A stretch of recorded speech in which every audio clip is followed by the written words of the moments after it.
I've always loved watching people work with hot glass. It's simply stunning. It's beautiful watching it as it heats up and begins to glow bright orange and turns to liquid. It's like working with lava. Now, I personally don't have access to a hot glass studio, but I wanted to play with hot glass at home. And it turns out you can for well under $100.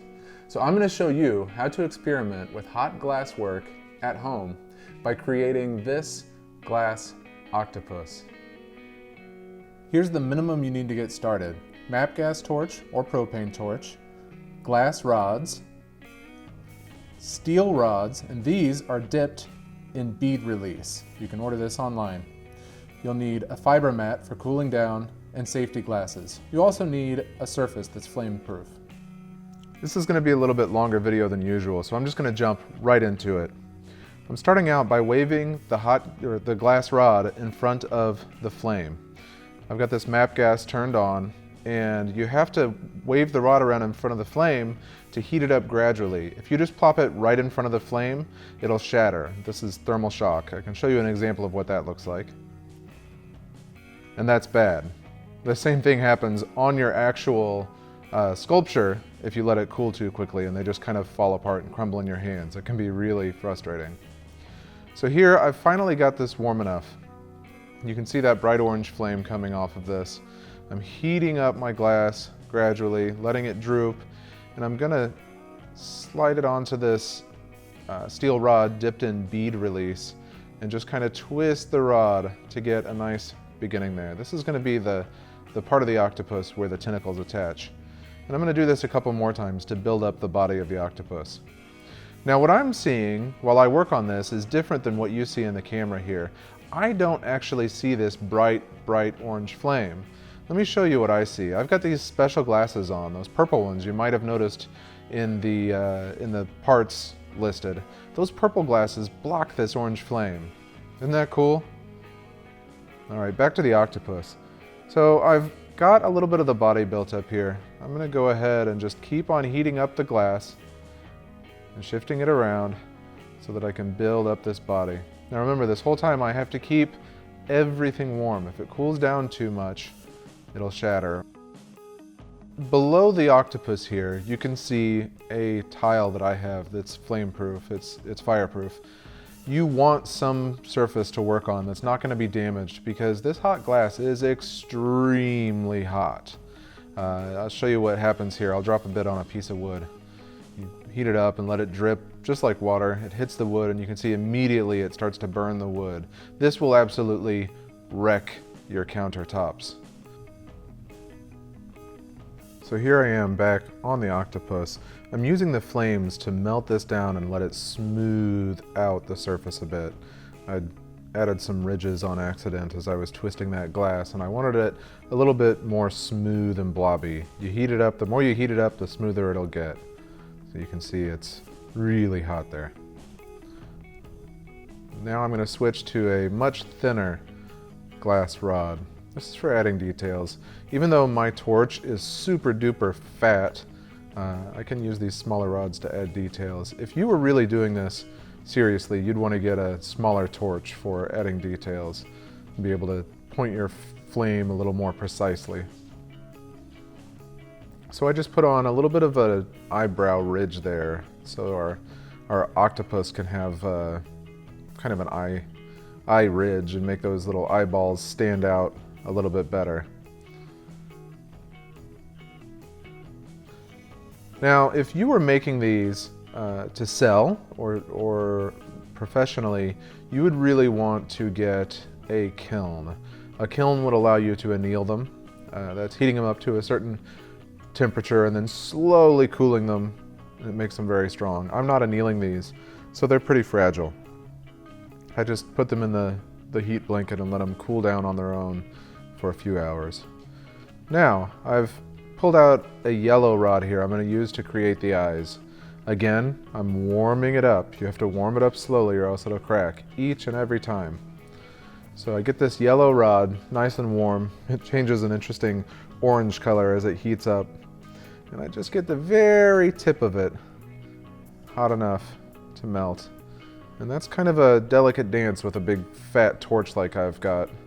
Again, a tiny torch would help considerably here, but this is just for fun, so I'm not too worried about it. And there we go, there's one eyeball, one kind of goofy looking eyeball. And again, on the other side for the other eye, and there we go. I think the yellow on the purple really stands out well. Here I've switched to a real skinny rod of green to add little pupils to the eyes. Just a little dab, that'll do it. Melt that down to smooth it out a bit. I like to add these little nubs all over the body on these octopus. The way they stick out, I think it's cool looking, really organic. I do that just by heating up these thin rods and just touching it on over and over and over. Then comes the fun part. When making octopus, you gotta make tentacles, which are really fun to make. They're cool, but you gotta do it 8 times. Kinda have to repeat your work over and over.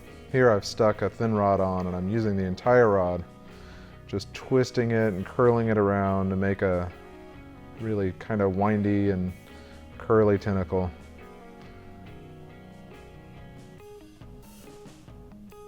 And then I pull off the end of it there, and there we go. There's a tentacle. Now I gotta do this 7 more times. And these little glass rods wear down pretty quick. You can run out. Now, as you get down to the end, your fingers are pretty safe. They don't transmit heat very well, so you can get pretty close to your fingers, but ultimately you can't use the entire glass rod. And one way to get around that is to combine 2 of them together, just to be able to keep using your spare glass. Now you'll notice that I go pretty slow. I heat this up, I let it cool down. I heat it up, I let it cool down, back and forth, all the while trying to keep the octopus itself warm enough to keep from shattering. It's delicate. Now if you heat up these legs too much and pull, you get these little wispy hair-like legs that are extremely fragile. My first few ended up like this. I'll speed things up a bit so you don't have to sit through real time all 8 tentacles. But here we go. Slapping the last ones on there. You can see I'm having to be very careful. Sometimes the splash over from my big fat flame here can cause the tentacles adjacent to the ones I'm working on to melt. And that's no fun. But again, this was just for fun. So there we go. And here is here's the last tentacle going on right here. And our little octopus is done. After it's sat in the fiber blanket for a few hours to cool down, you can take it out, grab a hold of the octopus, and twist the steel rod to pull it out. I've already removed this one so that I could play with it. There you go. That was a lot of fun, and that's just one example of the kind of stuff you can do for pretty cheap at home with hot glass. You can find everything you need by just looking for a simple glass bead making kit on Amazon or anywhere online, although you should try a local stained glass or hot glass studio to support local artists. Let's take a few seconds to look at some of the comments from last time when I made the giant inflatable tentacles. The Geek Pub says, "The lighting makes all the difference," and it really does. In the video I showed green LED lighting because that's what the camera could pick up the best, but really red lights looked fantastic. Benjamin Allen says, "What I saw of the Slender Man was actually really neat. I think you just need to make a couple more attempts." Yeah, actually it wasn't quite as ridiculous as I made it out to be on its own. I mean, it looked okay, but I used really thick plastic and the legs were super skinny, so I couldn't use box fans. So I had to use a leaf blower, which was insanely loud. You couldn't talk anywhere near it. It couldn't stand up on its own. I had to tie it to the house and hang it from a tree and do all that stuff. Really though, the lesson is that you should experiment and see what kinds of crazy stuff you can make with this method. If you do any kind of glass work at home, I'd love to see what you're making in the comments below. And be sure to subscribe for more videos from Make. If you liked this video, subscribe to our channel or send us a comment on Facebook or Twitter. Be sure to check out our other project videos or visit us on makezine.com.